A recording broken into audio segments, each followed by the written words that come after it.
What is up, you guys? It's Jaded. So I've been getting this question a lot where people are looking for other games to play. They don't know what's out there. You know, they're just in this limbo zone with Diablo 3 where they want something else to do until it gets better.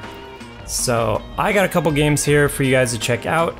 You know, they're kind of older, so maybe you've already played them or seen them, but you know, I just wanted to go over them because that's what I've been playing, and then at the end I want to get what you guys are playing, what you guys are currently devoting your time to.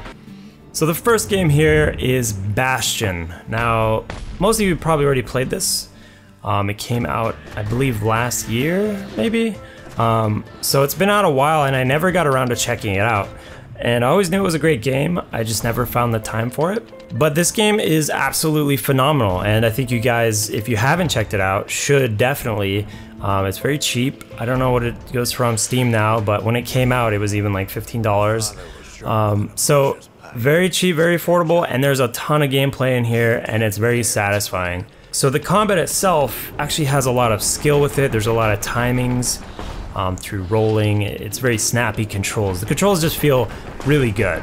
Really where this game shines is not only the combat, but the customization of everything you can do. You can customize what weapon loadout you want. You'll find new weapons along the way, and there's a ton to check out. There's customization within the weapons themselves where you get choices like, do I want to reload faster? Or do I want more damage? Do I want more crits? Or do I want more crit damage? Like, there's choices you have to make, and there's like quite a bit of them per weapon. So really those things can change how a weapon feels, and just a lot of gameplay there because of how much customization there is. On top of that customization, there's even more in terms of what type of flasks you want. They're kind of like perks, I guess you could say, where maybe something that would kill you doesn't kill you and you get to survive. Extra lives, 10% health, things like that. Little perks to add to. And on top of that, there's even more. And this is where I think a lot of games should take note of, which is customization in difficulty. Now there's these relics or totems, I forget what they're called exactly, but you can select any of them that you come across or pick up. You can select all of them, you can select one of them, you can mix and match them, and what they do is add percentage of XP, so there's reward to the difficulty that it enhances. For example, you can add a mechanic to mobs where they retaliate after they die, so like a little thing will drop on the ground and blow up, and it's kind of different for each mob. So it's not always the same thing to look at. So it's kind of like Molten, you know, when the mob dies, it blows up. A little similar there, but there's just a ton of those. Like, do you want mobs to randomly reflect your damage every now and then for a little XP gain? Do you want mobs to, you know, just be stronger or faster for a little XP gain? So that's really the genius in this system, is you can try it all, and if you can't do it or it's just frustrating, you could turn it down, you know? And the only thing you're losing is more XP, but it's there if you want it. And then of course the narration in the game is really something you don't see in other games, so it's kind of a unique experience with the narration and the story. Takes fancy footwork on the rail, what with wallflowers, coughing fungus everywhere. You get this guy sort of explaining what's happening as well as more in-depth story details. But you know, the game's just done really well, so that's what I've been playing. I've been trying to finish it. There's just so many carrots on a stick in this game that it really makes you realize how lacking customization is in Diablo 3. And then the other game I want to talk about briefly is Path of Exile. Now I haven't played a lot of this. I've probably sunk like 2 hours into it, so not a whole lot here. A lot of people have been saying this is the true Diablo 3, you know, air quotes.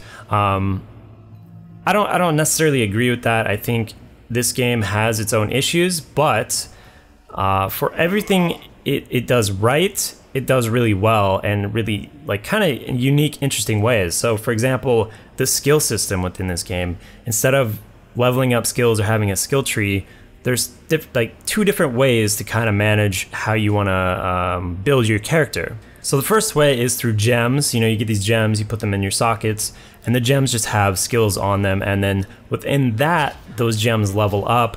I don't know how deep that system goes. Again, I haven't played a lot of it, but it's just really cool, you know, a first impression of it. is that you can kind of have whatever skill you want, use whatever weapon you want, and there's no restriction in that way. And then the other way to customize your character is through this ginormous, very daunting looking map, reminiscent of like Final Fantasy, or just like, I don't even know. It's just pretty insane, and it can be a little scary at first to not understand how it works, but it's actually very streamlined.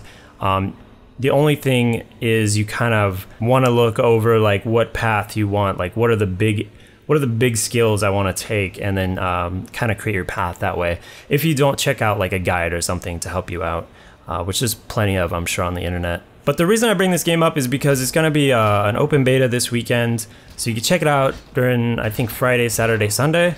You know, I'll give a link in the description for you guys to go to and see, like, if you missed it, if you watched this video too late or something. But maybe they'll have another one later down the road, I don't know. This game's been in closed beta for so long, it's pretty crazy, but I guess that's good, you know, to work all the kinks out, to really fulfill this game's potential, instead of just like releasing it and it being half-assed, because, you know, how many game companies do that nowadays? The one thing that kind of has me worried about this game, or doesn't fulfill my my need, is the combat is a bit too stiff, and the animations don't really look that good. And it really sticks out since Diablo 3's come out and the combat's like amazing. In this game, the combat is really where it's lacking, and really where they need to tune it up, make it like just the controls feel crisper, to have some reaction there, a little bit faster. It's just not as good as it could be. And you know, if that doesn't bother you though, this game might be perfect for you. You know, this might be the Diablo 2 loot grind, loot finding fulfillment that you need. And if you haven't gotten to the closed beta, you know, you can check out the open beta, like I said, this weekend.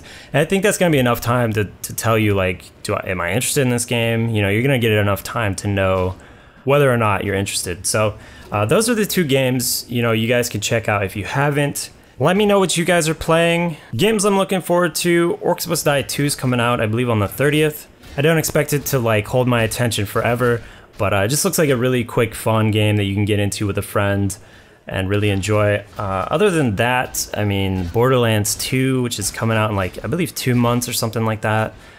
You know, co-op loot games are really where it's at. And Torchlight 2, of course, which doesn't have a release date yet, but they say it's still slated for summer, I believe. So there's a lot of loot-based co-op games that we can enjoy coming up here soon, so we can fill some of that void that Diablo 3 might have left in our hearts. But yeah, go ahead and check those games out, guys. Let me know what you're playing, and that's gonna do it. So I'll catch you guys next time.